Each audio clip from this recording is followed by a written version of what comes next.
Germanton multi speciality hospital, doctor Mir Jawad jar Khan, national award winner, senior orthopaedic surgeon and director of Germanton multi speciality hospital. इनके साथ most senior and well experience doctor की team आपकी खिदमत में रहेगी।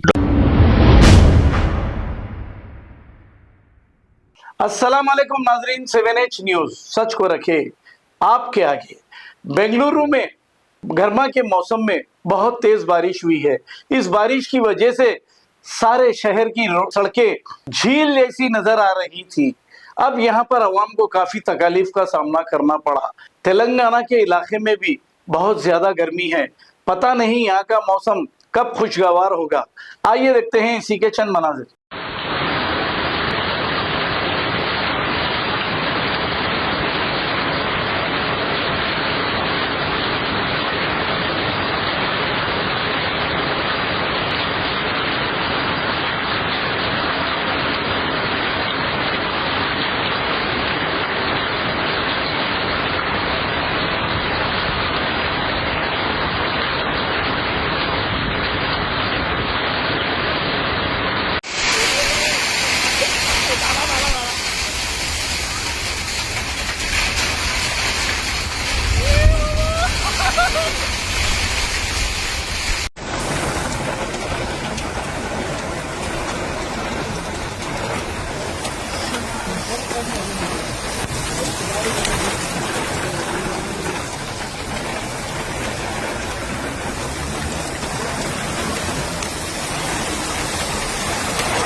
Germanton multi speciality hospital, doctor Mir Jawad jar Khan, national award winner, senior orthopaedic surgeon and director of Germanton multi speciality hospital. इनके साथ most senior and well experience doctor की team आपकी खिदमत में रहेगी। Doctor Wasif Azam, doctor Bharvi Chandori, senior cardiologist और दीगर स्पेशलिस्ट डॉक्टर की टीम खिदमत अंजाम दे रही है। Robotic surgery, advance cath lab, MRI, operation theatre, ICU, 2D ultrasound and pathological laboratory की 24 घंटे इमरजेंसी सर्विस के साथ अपने तमाम अमराज का मुकम्मल इलाज करवाइए। Germanten multi speciality hospital, opposite to pillar number 150, Attapur, Hyderabad. खबर है शहर की, खबर है गाँव की, खबर है सारी दुनिया की। 7H न्यूज पसंद आए तो लाइक कीजिए, शेयर कीजिए और सब्सक्राइब करना ना भूलें। 7H news.